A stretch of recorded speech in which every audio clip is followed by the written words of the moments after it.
Assalamualaikum dan salam sejahtera. Pada hari ini kita nak belajar tajuk kembangan 2.1.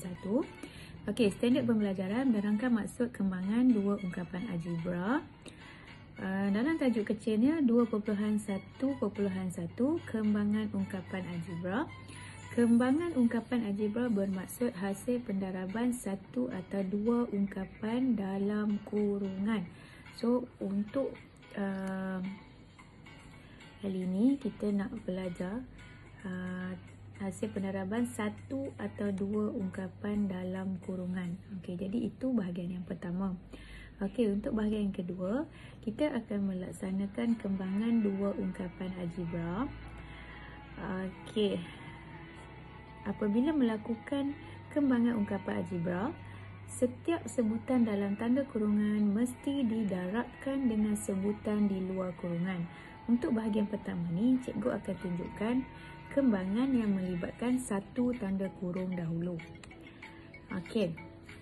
Sekarang soalan dia adalah kat sini P dalam kurungan Q tambah R. Jadi, setiap sebutan dalam tanda kurung ni akan didarabkan dengan sebutan yang di luar kurungan. So, tengok bagaimana cara cikgu buat. Okey, cikgu akan buat anak panah daripada P kepada Q. Okey, setiap anak panah ini membawa maksud hasil darab.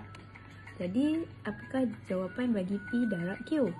So, jawapan bagi yang pertama, sebutan pertama yang didarabkan itu adalah PQ. Okey, seterusnya lihat daripada P juga. Okey, cikgu buat anak panah kepada R, positif R. Jadi, P darab positif R bersamaan dengan positif PR. Okey, jadi inilah jawapan dia. So, kamu lihat, soalan melibatkan kembangan ni, asal dia ada kurungan, kemudian bila dah diselesaikan, dah melakukan operasi darab tadi, kembangan tadi, maka jawapan dia tiada lagi kurungan. Itu satu tips lah. Okey. Jadi untuk melibatkan satu tanda kurung ni, langkah dia macam ni je lah. Okey. Kamu buat anak panah, sebutan di luar kurungan ni darab dengan setiap yang ada dalam kurungan itu. So, setiap satu anak panah tu membawa satu hasil darab. So, kalau ada dua anak panah, bermaksud akan ada dua sebutan yang kamu dapat lah untuk hasil jawapan tu. Okey, seterusnya kita akan bincangkan tajuk ataupun latihan. Jom cuba 2.1. Okey, ini soalan yang pertama dulu. Okey, berdasarkan jubin algebra berikut, tulis luas kawasan berlorek dalam bentuk pendaraban dua ungkapan algebra. Okey, sekarang kita lihat tiada langsung kurungan kan. Jadi kita kena bina dululah.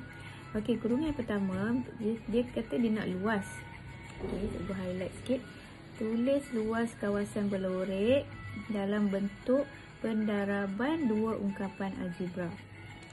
Okey, dalam bentuk pendaraban dua ungkapan. Maksud dia nak darab dua ungkapan lah. Ungkapan pertama, kurungan pertama. Ungkapan kedua, kurungan yang kedua.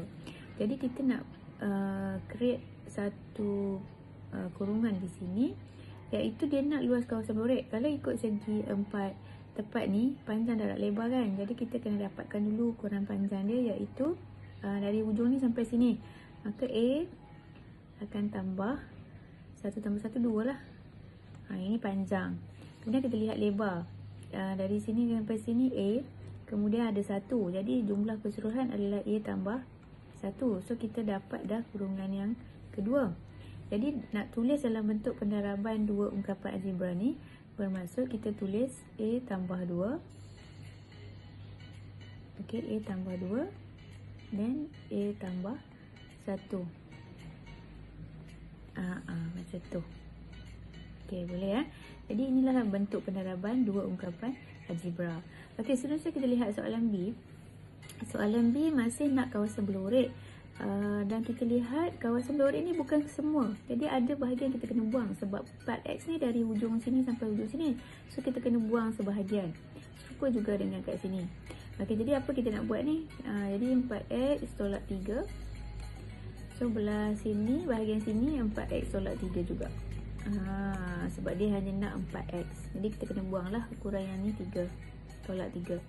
So bagaimana nak buat dalam bentuk peneraban dua ungkapan algebra? Maka kita tulis semula Jadi 4x tolak 3 kurungan pertama dan kurungan kedua 4x tolak 3. Okey, jadi ini kalau kita gunakan soalan yang rajah algebra lah. Okey, jadi dia menjawab soalan luas. So dia hanya nak bentuk, dia tak suruh selesaikan. Jadi kita berhenti sampai kat sini sajalah untuk soalan 1. Ini jawapan. Okey, seterusnya soalan nombor 2. Okey, soalan nombor 2 dia akan berdasarkan contoh yang mula ni. Kembangan melibatkan satu tanda kurung. Okey. Baik, sekarang kita lihat dulu arahan dia. Kembangkan. Ingat, soalan kembangan ataupun kembangkan dia ada kurungan, tapi hasil jawapan nanti tiada kurungan. So itu kamu kena lihat. Ingatlah. Baik, langkah dia mudah je. Buat anak panah macam yang cikgu tunjuk mula-mula tadi. Okey, daripada sebutan di luar ni, buat satu anak panah kepada X. Jadi terus tulis jawapan. Satu anak panah, satu hasil dia. Jadi 3 darab X bersamaan 3X. 3 darab positif 2 bersamaan dengan positif 6. Okey, seterusnya soalan B. 4 darab 8X. 4 darab 8X samaan 32X. Okey, tolak dengan bukan tolak. Okey, darab dulu. Okey, 4 darab negatif 3. Okey, ini penting ya. Positif darab dengan negatif akan menghasilkan negatif. So, kita akan dapat negatif 12. So, bila kita baca 32X tolak 12 lah. Okey, next. Soalan C. Okey, 4 anak panah tu. So, 2 darab A bersamaan 2A. 2 darab positif 5 bersamaan positif 10. Kan? Simple saja untuk satu kurungan ni, senang saja. Okey, seterusnya soalan D. Okey, soalan D. Okey, P darab 6P bersamaan 6P kuasa 2. Okey, P darab negatif 8 bersamaan negatif 8P. Okey. Next, seterusnya, okey, ini ada pecahan, tapi sama juga. Sebenarnya negatif 8A ni mula-mula dia akan darab dengan 2S dulu. Kenapa dia terconteng? Sekejap, padam sikit. Okey, jadi negatif R per 8 dia akan darab dengan 2S. Okey, kalau tak nak confuse, kamu selesaikan macam ni. Kira dulu. Sebab dia pecahan kan, kamu nak permudah. Jadi kalau agak susah nak tulis kat situ, kamu selesaikan bahagian pertama, buat kurungan. Ini kurungan untuk mengasingkan dalam kira sahaja. Okey. Okey, kemudian yang kedua. Kita letak dulu tambah kat sini. Okey, kita buat kurungan untuk mengira. Kita nak kira apa? Kira sebutan negatif R per 8 darab dengan negatif 8. Okey, sekarang barulah kita kira dulu. Permudahkan sebab dia pecahan, mesti boleh dipermudahkan. Okey, kita lihat apa yang boleh dipermudahkan. Jadi kita tengok 2 dengan 8. So 2 darab 1, 2 darab 4. Okey, yang lain tak ada yang boleh dipermudahkan. Jadi tinggal sajalah R, S dan 4. Kat sini, okey, 8 dengan 8 bahagilah, dapat 1. Okey, tanda negatif ada 2 juga. Hapuskan gitu. So, kat sini tinggal R. Jadi, sekarang akhirnya adalah kumpulkan semua jawapan lah.